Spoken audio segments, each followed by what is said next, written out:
Cada dia a gente vê o cara escondendo pouca quantidade, né? Mas de drogas, principalmente sintéticas, etc., que valem muito mais, de maneiras as mais absurdas, né? A gente brinca. Botões de roupa, né? Botão de roupa. Botão de Caraca, roupa. A gente brinca, enquanto aqui a gente tá fazendo inteligência para ver como é que a gente vai achar os caras, né? Eles do outro lado lá também estão reunidos pensando, pô, como é que a gente vai esconder dessa vez? Onde é que ninguém vai achar, né? Então é esse jogo de gato e rato. Esse gato e rato aí, eterno e maluco e cada vez mais criativo, né? Cara, o cara que... Eu suponho... Putz, pra descobrir, por exemplo, que a droga tá no botão da camisa, você tem que ter uma suspeita muito forte daquele cara. Precisa dessa análise de risco, essa inteligência pra gente chegar nesse nível, né? Não é todo botão que a gente vai lá e toda roupa que a gente vê que a gente vai pegar no botão. Então tem toda uma inteligência, essa análise de risco antes, pra gente ter indícios naquele passageiro, naquele perfil específico, e a gente aprofundar, né? Chegar, deixa eu ver aqui, alguma coisa está errada, o perfil dele está diferente, alguma coisa não bateu, a entrevista ali com ele tá ruim, não tá boa, pra gente chegar e ir mais a fundo e chegar até furar o botão e chegar nesse nível, né? Então tem essa análise de risco que é essencial hoje em dia. E acho que some-se aí só a experiência de cada um, de estar anos e anos lá na batalha e tá lidando com a droga e com a mula todo dia, né? Os caras se entregam quando pega ele assim, meio... Tem de tudo, Igor. Tem de tudo. Tem o cara que é geladão também, entendeu? Que você pode ir no fundo que tá tudo tranquilo, né? Mas com a inteligência que a gente faz, eu acho que ajuda muito, né?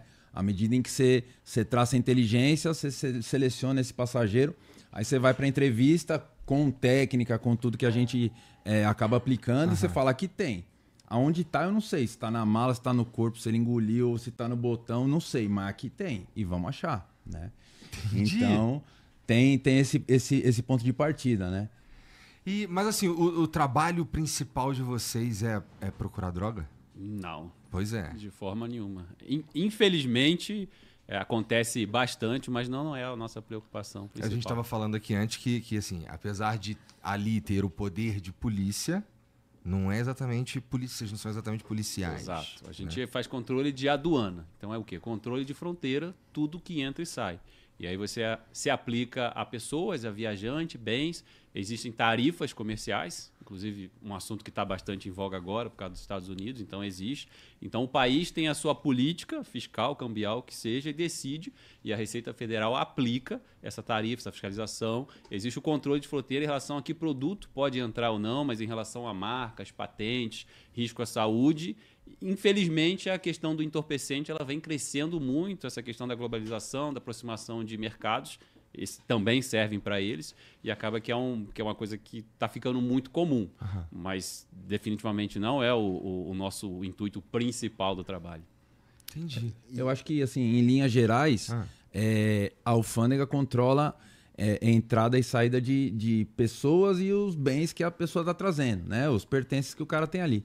Então, ele está cruzando a fronteira, ele está chegando de um voo internacional, por exemplo, né? E a nossa competência está lá para vistoriar esse camarada. Se ele tem mercadoria, beleza. Se ele tem droga, beleza. A gente está lá e tá na mala, tá na nossa competência. Se ele está trazendo, sei lá, um animal, um negócio diferente, também tá lá. O que tiver com o passageiro e os pertences dele, a gente vai estar lá para fiscalizar, né? E no nosso caso ali é o aeroporto, mas toda a fronteira terrestre do Brasil é toda fiscalizada pela Receita também, né? Não são só os aeroportos em si. Tem toda a fronteira terrestre, a fronteira marítima também, cruzeiros de passageiro que hoje em dia está em alta também, é fiscalizado. Então não são só os aeroportos, né? No programa ali aparece mais essa parte de aeroporto, mas a fronteira terrestre, essa parte de cruzeiro, de navio de passageiro também é fiscalizada igualmente. Vocês já trabalharam fazendo a mesma coisa nesses outros pontos? Sim, já? Sim.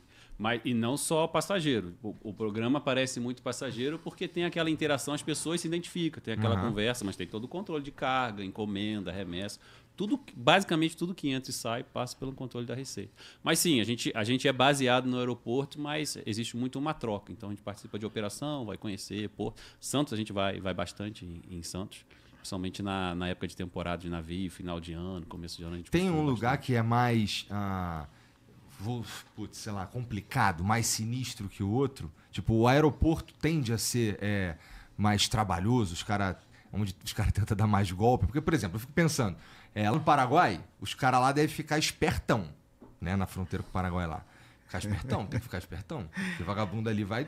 Ali é os caras. É que cada lugar tem sua característica, assim, né? Entendi. Então, o aeroporto, ele tem mais gente, mas a quantidade de droga apreendida é menor. No porto, você vai pegar toneladas de uma vez só. Então, são características diferentes, né? E o tipo de fronteira, você falou ali da região do Paraguai, então você tem muita mercadoria, tem droga, armamento, mas aí você sobe um pouco na fronteira, lá Mato Grosso, aí é muito entorpecente, vai subindo um pouco lá... Amazonas, aí tem ouro também, animal, fauna. Então, assim, cada um tem a sua especificidade. Fauna é mais saindo ou mais chegando? Mais saindo. Mais saindo. E eu acho até em relação a isso, né? A fronteira terrestre, né? O que está entrando no país ali, o que a gente vê em relação à droga, é uma droga de menor qualidade, né? Porque tá destinada principalmente ao consumo interno aqui, né? E o que a gente vê no aeroporto é a droga que o cara tá mandando para a Europa, tá mandando para a Ásia e tal, e aqui tá chegando sintética de alta qualidade. Então, assim, é outro tipo de organização criminosa que trabalha, né? E o nosso não diria enfrentamento, mas a maneira de encarar isso também é bem diferente, né? É bem diferente. Lá no Paraguai você vai ver o cara atravessando com maconha lá, com 500 quilos dentro de um carro alugado, né? Que é uma pegada. E aqui não, como eu te falei, aqui vem o cara com pouquinha droga sintética e tal, mas que vale muito mais do que aqueles 500 quilos de maconha que atravessaram lá. Você aplica a mesma lógica comercial de uma mercadoria normal. Você usa um meio aéreo que é mais caro para o bem de maior valor e que você precisa com maior agilidade. Então, assim, infelizmente é a mesma lógica do mercado paralelo, funciona como o mercado normal. E é legal esse intercâmbio da receita exatamente por isso, né? Para a gente poder trocar essas experiências com colegas de outros lugares, né? Então a gente tem essa visão, que a gente fica fechado no nosso mundo e perde essa noção, né? Então é legal esse intercâmbio que tem de a gente ir para outros lugares, o pessoal vir lá conhecer Guarulhos também, para a gente ter essa troca de informações também, né? E ter essa mente aberta que tudo pode acontecer ali, né? A gente não ficar fechado só no nosso mundo. Aquele mundão de gente passando lá, cara, toda hora. Putz, eu não sei se eu posso perguntar isso, mas assim, como é que para os caras? Porque tem os caras que entram, pô, não, tô com mais mercadoria do que eu devia estar, e o cara entra nessa fila aqui e vai. Declarando, você fala, né? A pessoa que declara. Mas tem os perguntar, você pode tudo. Responder. Isso, tá bom. Aí, tá bom, eu vou perguntar e aí vocês se viram aí pra responder, eu vou entender quando não puder, tá beleza? Por isso que a gente vem em 3, né? Tá bom, então. Pra ser eles, assim, como é que para os caras? Porque, pô, tu vê uns caras que passa suando, tem o Neymar que chegou com quantas malas aí que a gente tava vendo agora? 20, sei lá. Um monte de mala. Porrada de mala. Então, como é que é feita essa... Como é que tu olha que assim, escolhe um cara? Pô, esse maluco aqui tem cara de que ele tá trazendo mais coisa. Existe uma seleção aleatória que ela serve para realimentar o sistema de análise de risco. O que é isso? Você tem todo um estudo e existe uma análise de risco. Mas qualquer programa de análise de risco, qualquer processo, você tem sempre uma parte pequena de aleatório para realimentar. Porque pode ser que você esteja com viés equivocado e você nunca vai sair desse viés, porque você está sempre seguindo ele. Mas é uma pequena parte. Então, assim, o tratamento, de novo, não só passageiro, carga, todo o tratamento de serviço, e não só a Receita Federal. Todo órgão de investigação, pesquisa e seleção trabalha nessa mesma linha. Você recebe informações, você filtra aquelas informações, aprofunda a investigação e aí você seleciona, vamos falar de passageiro, aqueles passageiros que, baseado nas informações que você tem, você entende que algumas coisas não estão consistentes. Então, sempre existe aquela pergunta, por que eu sou selecionado? Existe uma regra? Não existe um motivo. Pegar o exemplo do sistema que a gente usa, são 53 bases de informações que são cruzadas. Então, 2 motivos no seu caso, pode se adequar à sua viagem e não tem suspeita, vamos dizer assim, de nada diferente, mas em outra viagem que os outros motivos não estão encaixando, já é completamente diferente. Então, na verdade, é uma análise de todo o contexto da viagem do passageiro que chama a atenção. E o fato de ser selecionado, a gente costuma sempre alertar bem isso, que tem um pouco essa peste, se você foi selecionado é porque estão desconfiando de você. Não, é um processo normal em qualquer lugar do mundo. Para quem viaja e vai para os aeroportos, é o mesmo processo. É porque chama a atenção por algum motivo. E é lá na entrevista, você pode explicar, é por esse motivo, eu estou de chinelo e bermuda aqui porque eu gosto de andar de chinelo e bermuda, aí você abre a mala, todos estão chinelo e bermuda, então no seu caso fez sentido. Mas pode ser que no caso de outro passageiro não faça. Um exemplo básico assim. Mas basicamente a gente trabalha com inconsistência. Andar de bermuda aí, não, porque é justamente esse critério do aleatório, né? Porque tem o aleatório também. Você foi selecionado, ele tem o critério de análise de risco, mas tem o aleatório também, que o sistema coloca aleatoriamente justamente por isso.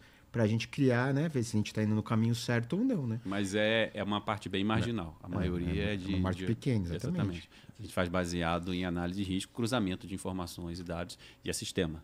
Entendi. Eu acho que o X da questão é você entender a viagem de cada um, né? Cada um que tá passando ali, como você falou, é um mundão de gente chegando. Então, você tá passando, tem um cara atrás de você que o cara tá morando, sei lá, 8, 10 anos fora do país, tá voltando de mudança, é a vida do cara que tá ali. Ele vai ter muita mala, né? Você tem a sua malinha tranquila, você ficou uma semana fora, beleza? E o outro tá chegando atrás e não tem mala nenhuma, tá de bermuda e chinelo. Mas o cara foi no bate-volta aqui, sei lá, foi... não sei, foi ali na Argentina, porque ele visita a família lá e voltou no mesmo dia, por exemplo, né? Então... Cada um com uma história diferente. Cada um com uma história, com um lugar, né? E cada um tem um perfil, né? Quem é esse passageiro, como é que é o perfil de viagem dele, quanto tempo, para onde, tem... Como o Demarco falou, tem 53 critérios que a gente analisa. Cada um tem uma história, né? Então teve o dia que o camarada chegou ali e tal, e bom dia. O cara deu uma esquivada, bom dia. Ele falou, ó, não nem te fala nada, eu tô vindo porque faleceu um familiar meu, eu moro fora, tá aqui e tal. Tô chegando, tô indo lá e tô voltando. Falei, entendi, né? Então cada um tem um motivo para estar viajando e cabe a nós entender e aí sim fazer essa comparação, né? É uma coisa você falar, ó, fui o bate-volta a Miami aqui 2 dias, fui sem mala e tô voltando com 5. Aí, né? Mas você fala, e aí, é tudo muamba? Aí o cara fala, não, mas eu morei lá, minha família tá lá, tá voltando e eu tô... Mas tem mó cara de muamba. Tem mó cara. Mas eu posso dizer, a minha família tá lá, tá aqui, comprovo, e eles estão voltando e eu tô trazendo parte da mudança. Só fui lá buscar e tô trazendo. Quando tá a pessoa aqui. não entende também, Não né? é? Por exemplo, passou alguém na frente dele com 8 malas e foi liberado, né? E o cara tá com uma malinha pequena e... Por que eu fui parado com a minha malinha pequena e o cara com 8 malas ali? Exatamente, Mas é cada um justamente tem a sua você história, que eu né? quero, cada um tem sua história. E aí... Né? Todos os passageiros que chegam no Brasil são fiscalizados, 100% são fiscalizados. Então a gente já sabe a história de todos eles. Então a gente já consegue separar exatamente quem a gente quer. Então, assim, às vezes ali é uma malinha só, mas é esse mesmo que a gente quer. É o carinha que tá com uma malinha e o que tá com 8 ali, a gente já viu que não tem risco. Você vai inspecionar essas 8 malas que a gente tá supondo aí, da mudança, você vai achar dentro micro-ondas, liquidificador, roupa velha, comida, bolacha, biscoito. coisa, sabe? Fala, que é a vida dele, né? Não fala que é velha não, que o pessoal às vezes fica sentido, sabe? Mas a minha roupa é velha. Não, quer dizer que ela é usada, não tem tratamento mas tem um valor emocional, né? Tem um valor O pessoal emocional. às vezes fica E sentido. do lado, né? Então eu tô desperdiçando tempo, se eu não tive uma análise em examinar aquelas 8 malas, e o cara tá passando com uma mochilinha que ele traz 40 iPhone do último modelo, né? Que de repente vale mais do que a droga, se a gente for ver em valor, né? Então, O intuito é a gente... Lembra que viagem, passagem aérea, a pessoa paga, tem pressa, tem intenção que seja rápido. Então, a nossa intenção é atrapalhar o menos possível a viagem do viajante de bem, vamos dizer assim. Então, o nosso trabalho é pensar no meio daquele montão de gente qual que é o passageiro que representa, hipoteticamente, algum risco ao entrar e sair do país.